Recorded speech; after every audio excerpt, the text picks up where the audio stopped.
Hello friend. आज इस video में हम बेसिक मोटर मॉड्यूल के बारे में जानेंगे डिटेल में कि मोटर मॉड्यूल का क्या फंक्शन होता है। और हमारे पास ये सीमेंस का G120 ड्राइव है। इसमें ये एक मोटर मॉड्यूल है। होता क्या है दोस्तों, देखिए कोई भी वेरिएबल फ्रीक्वेंसी ड्राइव में हमारे पास बेसिक स्ट्रक्चर सेम होता है। पावर सप्लाई को पहले रेक्टिफाई किया जाता है, इसको हम लोग लाइन मॉड्यूल कहते हैं। वहां से उसे डीसी बस में फीड किया जाता है। डीसी बस से फिर उसे मोटर मॉड्यूल में डाला जाता है, जिससे कि वो उसे इन्वर्ट करके मोटर को फाइनली सप्लाई प्रोवाइड करता है। तो हमारे पास एक मोटर मॉड्यूल है, देखिए जो नीचे में बार है, बस बार है, वो थ्री फेज सप्लाई जा रहा है मोटर को। ठीक है, तो हमारे पास ये मोटर मॉड्यूल है। तो इसमें जो मोटर मॉड्यूल है दोस्तों, ये सिंगल माउंटेड होता है और मल्टीपल कैबिनेट माउंटेड भी होता है। तो यहाँ पर देखिए R/B तीन तीन फेज का है। तो हमारा सेकंड वर्जन है ये। इसमें हमारा सबसे ऊपर में आप डीसी बस देख सकते हैं। ऊपर के टॉप में जो बस है वो डीसी बस है। इसमें बोल्ट लगे हुए हैं, रेड कलर का है। वहां से डीसी सप्लाई को टैप किया गया है और वो तीनों फेज में इंडिविजुअली जो डीसी सप्लाई है उसे दिया गया है। ठीक है, इसके कंपोनेंट्स देखते हैं दोस्तों। ये जो इंडिविजुअल मोटर मॉड्यूल है वो इंडिविजुअल थ्री फेज सप्लाई के लिए, यानी कि अगर आप पहले को देखें तो पहला इसमें जो है आर फेज के लिए, सेकंड वाई फेज के लिए, थर्ड बी फेज के लिए, तीनों फेज के लिए अलग अलग दिया गया है। सिंगल सिंगल यूनिट है। यहाँ पर आप देख सकते हैं सिटी है, करंट ट्रांसफार्मर है तीनों फेज के लिए। ये हमारा लिंक प्लेट है फ्रेंड्स। लिंक प्लेट क्या करता है, हमारे जो ड्राइव के सिस्टम को और जो हमारा मोटर का टर्मिनेशन सिस्टम है नीचे में, उसको वो आइसोलेट करता है। तो कभी भी अगर ऊपर में काम कर रहा हो तो इस प्लेट को हम लोग ओपन करके निकालते हैं। ये बोल्ट से आप देखिए रेजिस्टेड होता है। उसके बाद इनसाइड में यहाँ पर फैंस दिए गए हैं, कूलिंग फैंस दिए गए हैं। एसी को कूल करने के लिए, मॉडल को कूल करने के लिए दिया गया है। हायर वर्जन में जब ज्यादा कैपेसिटी होता है तो दोस्तों वाटर कूल भी होता है, लेकिन यहाँ पर ये एयर कूल्ड है, उसका यूज किया गया है उसको प्रॉपर तरीके से कूल करने के लिए। सीमेंस के सिस्टम में हमारे पास अगर ये फैंस नहीं चलते हैं, हाई मॉडल टेम्परेचर होता है, तो वो एक अलार्म देता है जिसका जो हेक्साडेसिमल में कोड होता है 16#138A। दैट मीन्स वो बताता है कि एयर एम्बिएंट टेम्परेचर हाई है। तब हम लोग आके इस फैन को चेक करते हैं। ठीक है, इसके अलावा अगर आप और भी देखना चाहते हैं डिटेल में, तो देखिए क्या है, वो जो डीसी सप्लाई इस प्लेट्स पे आया, ये जो तीनों प्लेट्स पे आया है, फिर वो अंदर में उसका आईजीबीटी कनेक्टेड है मोटर मॉड्यूल में। वो आईजीबीटी जो है कनेक्टेड है, वो क्या करता है, डीसी सप्लाई को एसी सप्लाई में कन्वर्ट करता है और इंडिविजुअली तीनों फेज को देता है सीटी के थ्रू। देखिए ये तीनों सीटी है उसके थ्रू देता है। अगर आप इसमें देखना चाहें तो साइड से आप देख सकते हैं, इसमें बैक साइड में भी दिखेगा वो डीसी लिंक रिएक्टर रहता है। ठीक है, जो डीसी लिंक रिएक्टर रहता है फ्रेंड, उसका अलग अलग फंक्शन होता है। देखिए डीसी लिंक कैपेसिटर का फंक्शन क्या होता है, वो पल्सेटिंग डीसी को स्मूथ करता है, यानी कि जो लाइन सप्लाई में पल्सेटिंग डीसी है उसको वो स्मूथ करके देता है ताकि इन्वर्टर प्रॉपर तरीके से इन्वर्टेड वोल्टेज जनरेट कर सके। उसके अलावा वो वोल्टेज के रिपल को रिड्यूस करता है। आपने पावर इलेक्ट्रॉनिक्स से पढ़ा था कि वोल्टेज का रिपल जनरेट होता है, उसको रिड्यूस करके स्मूथ स्मूथ करता है। उसके बाद डीसी डीसी बस बार में जो वोल्टेज डिप आता है उसको वो डीसी लिंक रिएक्टर जो है वो ये उसको अवॉइड करता है। और सबसे लास्ट में क्या करता है, सडन लोड चेंज जब होता है तो वोल्टेज को सडनली वो ड्रॉप नहीं करने देता है। तो ये सारे बेनिफिट्स हैं हमारे डीसी लिंक रिएक्टर के, जो इधर इसके साइड में बैक साइड में माउंटेड होता है। ठीक है, तो ये पूरा यूनिट हो गया। इसके अलावा स्नबर सर्किट होता है अंदर में, जो कि डीवी बाई डीटी प्रोटेक्शन देता है हमें सडन वोल्टेज चेंजेस के लिए। तो ये जो सीमेंस का S120 की जो सीरीज है उसमें उसकी लिमिट रखी गई है 500 वोल्ट पर माइक्रो सेकेंड।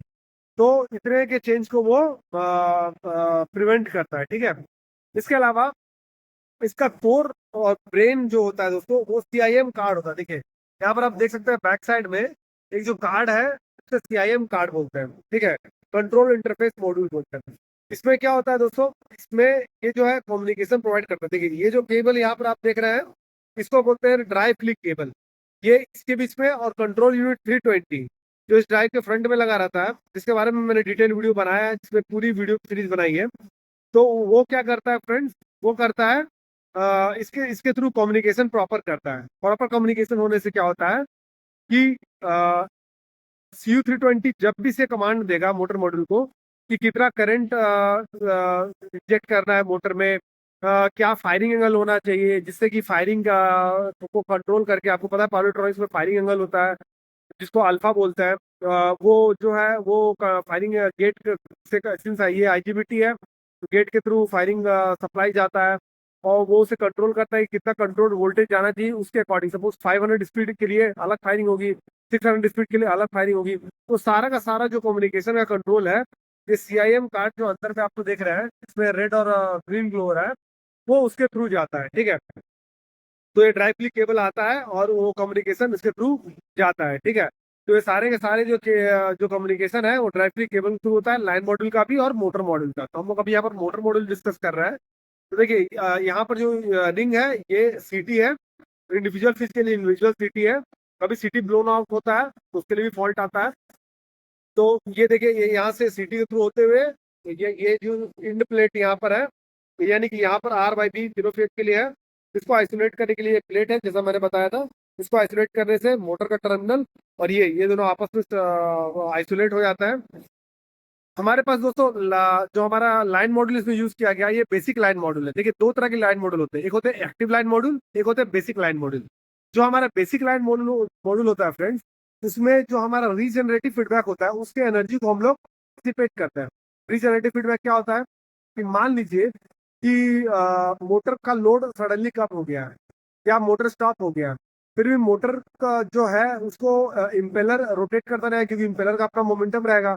मोटर क्या करता है, जो एनर्जी है वो वापस लाइन में फीड करता है। तो जो बेसिक लाइन मॉडल होता है उसको हम लोग ब्रेकिंग रेजिस्टर के थ्रू उसको हीट को हम लोग डिसिपेट करते हैं।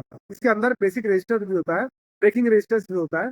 तो ब्रेकिंग रेजिस्टेंस के थ्रू उसके हीट को हम लोग डिसिपेट करते हैं। ठीक है, एक्टिव लाइन मॉड्यूल में क्या होता है कि वो जो होता है उसके लाइन जो लाइन मॉड्यूल जितने भी होता है वो लाइन मॉड्यूल क्या करता है, जो सप्लाई है वो वापस पावर सप्लाई को फीड कर देता है। जो भी एक्स्ट्रा एनर्जी उसको वापस पावर सप्लाई को फीड करता है और उससे हमारी एनर्जी सेविंग होती है। सिंस वो ज्यादा कॉस्टिंग होता है उसका, तो हमने इस यहाँ पर बेसिक लाइन मॉड्यूल को ही चूज किया है इसके बीच में। ठीक है, यहाँ पर देखिए सीटीज की केबल भी दी गई है। अगर इस केबल को पुल आउट किया जाए तो हमारा एओपी होता है उसमें सीटी का फॉल्ट डिटेक्ट करेगा। उसके अलावा ऊपर में बहुत सारे केबल्स रहते हैं, छोटे छोटे केबल। ये फायरिंग के लिए यूज होता है, इंडिविजुअल फायरिंग के लिए उसमें यूज होता है। जो कार्ड क्लियर आता है उसे कार्ड के लिए यूज होता है, मतलब जो फायरिंग का कार्ड होता है उसके कार्ड के लिए वो कम्युनिकेशन प्रोवाइड करता है। और मेन हमारा कंट्रोलिंग ब्रेन होता है वो होता है सीआईएम कार्ड। ठीक है, तो इस तरह से आप पूरा का पूरा मोटर मॉड्यूल को नीचे से ऊपर की तरफ देख सकते हैं। ये देखिए तीनों प्लेट से होते हुए यहाँ पर R/B तीनों पेज से होते हुए ये जो केबल्स है सारी की सारी केबल्स मोटर को जाती है। ठीक है, और वो मोटर को पावर सप्लाई प्रोवाइड करती है। तो बेसिक हमारा इनपुट कहाँ से है, हमारा हमारा लाइन मॉडल के थ्रू होते हुए जो रेक्टिफाइड वोल्टेज है वो डीसी बस के थ्रू इसमें जाता है। वो उससे इन्वर्ट करता है, इन्वर्ट करने के बाद वो उसे फीड करता है, मोटर को फीड करता है। ठीक है, तो ये इसका बेसिक स्ट्रक्चर रहा। आई होप आपको ये वीडियो पसंद आया होगा। आप इस चैनल पर नए हैं तो वीडियो को लाइक कीजिए, चैनल को फॉलो कीजिए, सब्सक्राइब कीजिए और बेल नोटिफिकेशन को जरूर प्रेस कर दीजिए ताकि इस तरह के इंपॉर्टेंट अपडेट मैं आपके पास लाता रहूँ। वीडियो में बने रहने के लिए धन्यवाद। मिलते हैं आपसे अगले वीडियो में।